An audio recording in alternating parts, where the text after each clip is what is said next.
महाराष्ट्र में होने वाले आगामी विधानसभा चुनाव के लिए मनोज जारंगे पाटिल और मराठा समाज का मेगा एक्शन प्लान पूरी तरीके से तैयार है। दरअसल मनोज जारंगे पाटिल ने एप्लीकेशंस बुलाए हैं। टोटल 288 विधानसभा सीट्स है महाराष्ट्र में। उन सभी सीट्स पर उन्होंने आम लोगों के एप्लीकेशंस मांगे हैं। उन्होंने कहा है कि वो पूरे डेटा के साथ आए, उनसे मिले और 14 से 20 अगस्त तक का समय रखा है। दरअसल मनोज जारंगे पाटिल का कहना है कि अगर महाराष्ट्र सरकार ने उनकी मांगे पूरी नहीं की तो वो इंडिपेंडेंट कैंडिडेट्स मैदान में उतारेंगे। अब अगर ऐसा कुछ होता है तो पूरे चुनाव की जो स्थिति है वो पूरी तरीके से बदल जाएगी। सबसे पहले तो आपको लोकसभा चुनाव में क्या हुआ वो देखना चाहिए। मराठवाड़ा और विदर्भ में महायुति को भारी नुकसान झेलना पड़ा। मराठवाड़ा में तो हाल ऐसा रहा कि टोटल 8 लोकसभा सीट्स में से सिर्फ एक पर महायुति को जीत हासिल हुई, जबकि 7 सीटों पर महाविकास आघाड़ी को जीत हासिल हुई। दिग्गज नेता यानी कि राव साहेब दानवे जालना से, पंकजा मुंडे भीड़ से, इन सभी को हार का सामना करना पड़ा क्योंकि मराठा आंदोलन बहुत ही आक्रामक था उस समय। अब मनोज जारंगे पाटिल ने महाराष्ट्र सरकार को डेडलाइन दी है और उनका कहना है कि इस डेडलाइन के भीतर अगर उनकी मांगे पूरी नहीं होती तो वो इंडिपेंडेंट कैंडिडेट पूरे विधानसभा चुनाव में जितने भी सीट्स है उन सीट्स पर अपने इंडिपेंडेंट कैंडिडेट्स उतारेंगे। अब इसका मतलब क्या होगा? सबसे पहले तो उन्होंने ये कहा कि ना वो महायुति को सपोर्ट करने वाले हैं। महायुति को सपोर्ट करने का तो कोई बात आती ही नहीं, लेकिन वो महाविकास आघाड़ी को भी सपोर्ट नहीं करेंगे।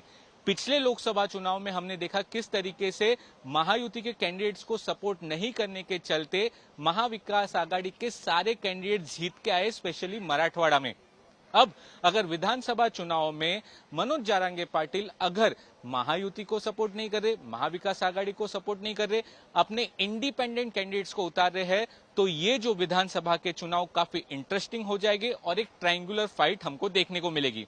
आज जब पत्रकार से बातचीत कर रहे थे मनोज जारंगे पाटिल तो उन्होंने ये कहा कि 14 से 20 अगस्त तक का समय ऐसा है, चाहे कोई भी समाज का व्यक्ति हो, जरूर नहीं कि वो मराठा हो, चाहे वो दलित हो सकता है, मुस्लिम हो सकता है, कोई भी रिलीजन से कोई भी व्यक्ति आए, वो पूरा डेटा लेके आए, वहां का क्या सर्वे है, वहां का रिव्यू किस तरीके से करना है, सारी इंफॉर्मेशन वो लेके आए। उस मतदार संघ में जहां से वो चुनाव लड़ना चाहता है उनके साथ वो बैठेंगे, डिस्कशन करेंगे और सारे पेपर्स भी लेके आए, क्योंकि उनका ये कहना है कि जब उन्होंने डिसाइड कर लिया है कि चुनावी मैदान में उतरना है एज एन इंडिपेंडेंट कैंडिडेट, तो उस इंडिपेंडेंट कैंडिडेट के पेपर्स भी पूरे होने चाहिए, क्योंकि अगर जो पेपर्स पूरे नहीं होंगे तो उनके एप्लीकेशन रिजेक्ट हो जाएंगे।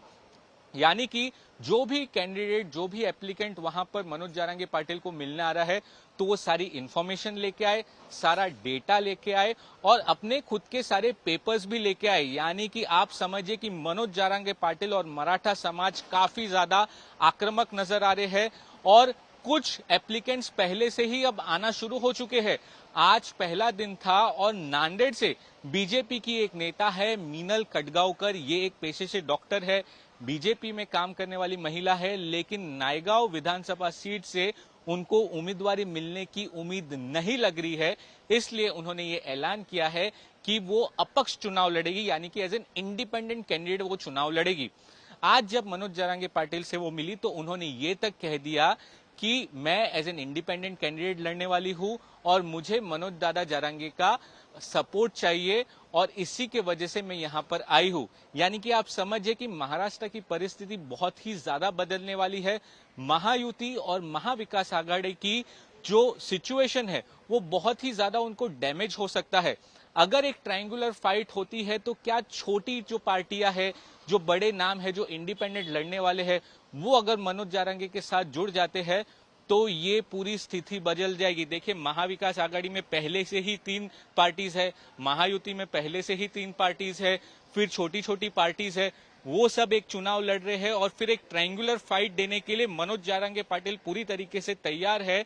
और इसका एक नमूना हमने लोकसभा चुनाव में देखा कि किस तरीके से बड़े बड़े नेता हार गए और सीधा असर महायुति को मिला, बहुत बड़ा डैमेज हुआ।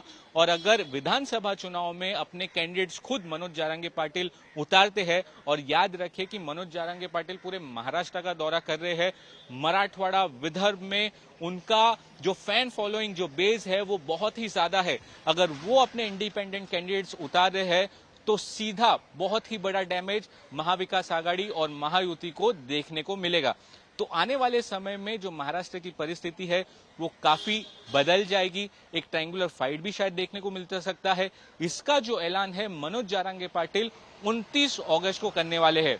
29 अगस्त को ठाणे में, यानी कि जो महाराष्ट्र के मुख्यमंत्री एकनाथ शिंदे का गढ़ है, वहां पर इन सारी चीजों का ऐलान मनोज जारंगे पाटिल कर सकते हैं। तो आप बने रहिए हमारे साथ और ये बहुत ही दिलचस्प होगा देखने के लिए कि मनोज जारंगे पाटिल क्या फैसला देते हैं। कैमरा पर्सन साहिल चौहान के साथ सौरभ अख्तानिया, आज तक, मुंबई।